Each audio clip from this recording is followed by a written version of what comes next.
কথায় বলে সে রামও নেই, সে অযোধ্যাও নেই। বাংলার রাজনীতির সম্প্রতি একটি বিশেষ অবস্থা বিশ্লেষণ করতে বসে এই কথাটাই আগে মনে পড়ল, একটু অন্যভাবে। সে রামও আছে, ভোটের আগে রাম দলে যোগদানের সে হিড়িকও আছে, কিন্তু কোথায় গেল আগের সেই অযোধ্যা? কেমন যেন ম্যাড়মেড়ে সবকিছু। নেই সেই আড়ম্বর, নেই সেই চার্টার্ড বিমান। কেন? বিজেপির টাকা তো আর কম পড়েনি। তাহলে কেন কম পড়ল চার্টার্ড বিমান? আজকের এপিসোডটি বিজেপি স্রোতে ভাসার সেই আড়ম্বরকে নিয়ে, একসময় যার প্রতীক হয়ে উঠেছিল চার্টার্ড বিমান, তা নিয়েই। কেন ভোটের এই ভরা বাজারে তোমার দেখা নাই চার্টার্ড বিমান? কি রাজনীতি রয়েছে এর পেছনে জানতে দেখুন এই ভিডিওর পুরোটা। ভিডিওটি ভালো লাগলে লাইক ও শেয়ার করে এটি ছড়িয়ে দেবেন আরো মানুষের কাছে।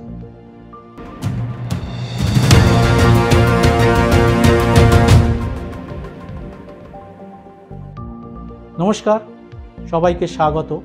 আমি সুব্রত বসু। 2021 সালের বিধানসভা ভোটের আগে রাজ্য রাজনীতিতে শোরগোল ফেলে দেওয়া সেই চার্টার্ড ফ্লাইটের কথা মনে পড়ে, যাতে এক ঝাঁক তৃণমূল নেতাকে দিল্লি উড়িয়ে নিয়ে গিয়ে বিজেপিতে যোগদান করিয়েছিলেন দলের দ্বিতীয় ক্ষমতাশালী নেতা কেন্দ্রীয় স্বরাষ্ট্রমন্ত্রী অমিত শাহ। কেন্দ্রীয় মন্ত্রী ধর্মেন্দ্র প্রধানের ব্যবস্থাপনায় সেই চার্টার্ড ফ্লাইটে সওয়ার হন রাজ্যের তৎকালীন মন্ত্রী রাজীব বন্দ্যোপাধ্যায়, বৈশালী ডালমিয়া, প্রবীর ঘোষালরা। সে একেবারে রাজসূয় যজ্ঞের আয়োজন। কেমন ছিল ঘটনাক্রম? রাজীব বন্দ্যোপাধ্যায়, প্রবীর ঘোষাল, বৈশালী ডালমিয়া এবং রথীন চক্রবর্তীকে চার্টার্ড বিমানে দিল্লি উড়িয়ে নিয়ে গিয়ে শাহী দরবারে হাজির করায় বিজেপি। তাতে ছিলেন রানাঘাটের পুরসভার পদত্যাগী প্রশাসক পার্থসারথী চট্টোপাধ্যায়। তারা সেখানে অমিত শাহের হাত ধরে তৃণমূল ছেড়ে বিজেপিতে যোগ দেন। সেখানে উপস্থিত ছিলেন বিজেপির সভাপতি জেপি নাড্ডাও। অমিত শাহ নিজেই রাজীবকে ফোন করে দিল্লি আসার প্রস্তাব দিয়েছিলেন। চার্টার্ড বিমানের যাত্রী তালিকায় রাজ্য বিজেপির পর্যবেক্ষক কৈলাস বিজয়বর্গীয় এবং মুকুল রায়ের নামও ছিল। আর ভোটের ফল বেরোলে দেখা গেল চার্টার্ড বিমানের যাত্রীরা লড়াইয়ে মুখ থুবড়ে পড়েছেন। পরে অনেকেই আবার ফেরার পথও বেছে নিয়েছিলেন। তৃণমূলের এক নেতা যা নিয়ে পরে ঠাট্টা করে বলেছিলেন, গিয়েছিলেন চার্টার্ড ফ্লাইটে, ফিরলেন টোটো ধরে। আবার ভোটের বাদ্যি বেজেছে, আবার শুরু হয়েছে পাল্টুরামদের নড়াচড়া। কিন্তু এবার আর নেই সেই চার্টার্ড বিমান।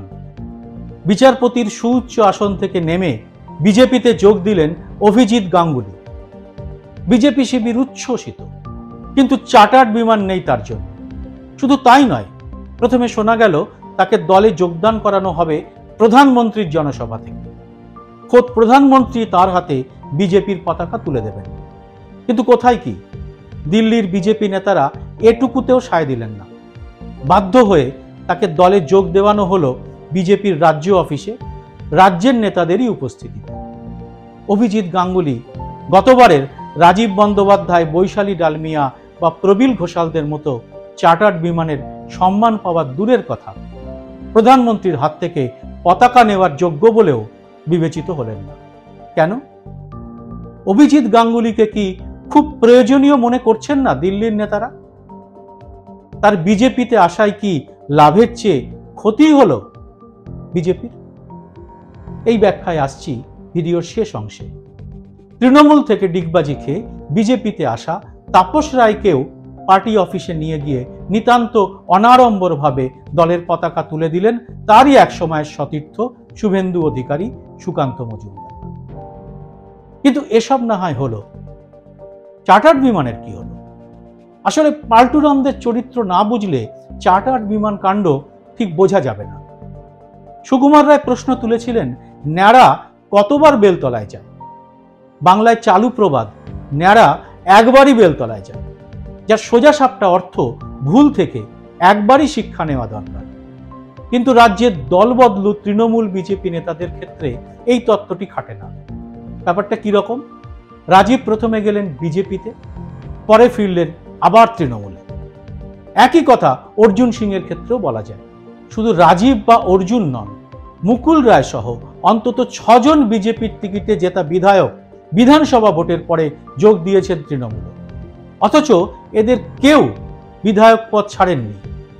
আরও আছে, সংসদীয় রাজনীতির নিয়ম মাফিক পাবলিক অ্যাকাউন্টস কমিটির চেয়ারম্যান হন বিরোধী দলের কোনো বিধায়ক, কিন্তু সেসব রীতিনীতিকে জলাঞ্জলি দিয়ে প্রথমে পিএসসি চেয়ারম্যান হয়েছিলেন মুকুল রায়, পরে পাবলিক অ্যাকাউন্টস কমিটির চেয়ারম্যান হন আরেক পাল্টুরাম বিধায়ক কৃষ্ণ কল্যাণী।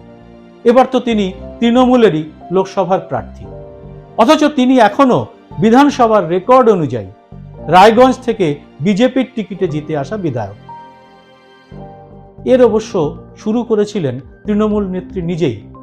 বিধানসভা ভোটের পরে মমতা বন্দ্যোপাধ্যায় জানিয়েছিলেন তার দলে ফিরতে চাইছেন যে সমস্ত মানুষ, তাদের মধ্যে বাছবিচার করে সিদ্ধান্ত নেওয়া হবে। কিন্তু তিনি একবারও বলেননি যারা অন্য দলের টিকিটে জিতেছেন তাদের দল বদলাতে হলে পদত্যাগ করে তৃণমূলে আসতে হবে, যা আদপে রাজনীতিতে নৈতিকতার অন্যতম দস্তুর হওয়া উচিত। কিন্তু কে আর এসবের কেয়ার করে? সদ্য সাগরদিঘি থেকে বাম সমর্থনে জিতে আসা কংগ্রেস প্রার্থী বাইরন বিশ্বাসের তৃণমূলে যোগ দেওয়াটা তো একেবারে টাটকা নজির। কে যে কখন কোন দলে যায় বুঝতে হিমশিম খেতে হয় মানুষকে। এই রাজনীতি বাংলায় নয়া আমদানি। আর বিজেপি নেতাদের থেকে এই খেলাটা আর ভালো করে কেই বা জানেন। তাই ঘর পোড়া গরুর শিক্ষাটুকু কাজে লাগিয়ে এবার আর সেই ভুল সন্তর্পণে এড়িয়ে যাওয়ার চেষ্টা করছে বিজেপির শীর্ষ নেতৃত্ব। এ রাজ্যে তৃণমূল আর বিজেপি শিবিরে এরকম গোছা গোছা পাল্টুরাম রয়েছেন। কাল যিনি গান্ধী মূর্তির তলায় ফুল চড়িয়ে এলেন, পরদিনই দেখা যাচ্ছে তিনি গডসের নিন্দা করতে গিয়ে মাথা চুল করছেন বা মনস্থির করতে পারেননি বলে টিভিতে বসে জানাচ্ছেন। ভোটে জিতেও দিগবাজি খাচ্ছেন, হারলেও দিগবাজি খেয়ে ফিরে আসছেন আগের দলে। তবে কি আমাদের মতো আমজনতা এসব কাণ্ড কারখানা দেখে এখন আর তেমন অবাক হই না, তবে বড় ধন্দে পড়ে যাই। দুটো ফুল এমনভাবে কি করে এক হয়? আর বাংলার রাজনীতিতে ধুলোয় গড়াগড়ি খায় রাজনীতির নৈতিকতা নামের বিষয়টি।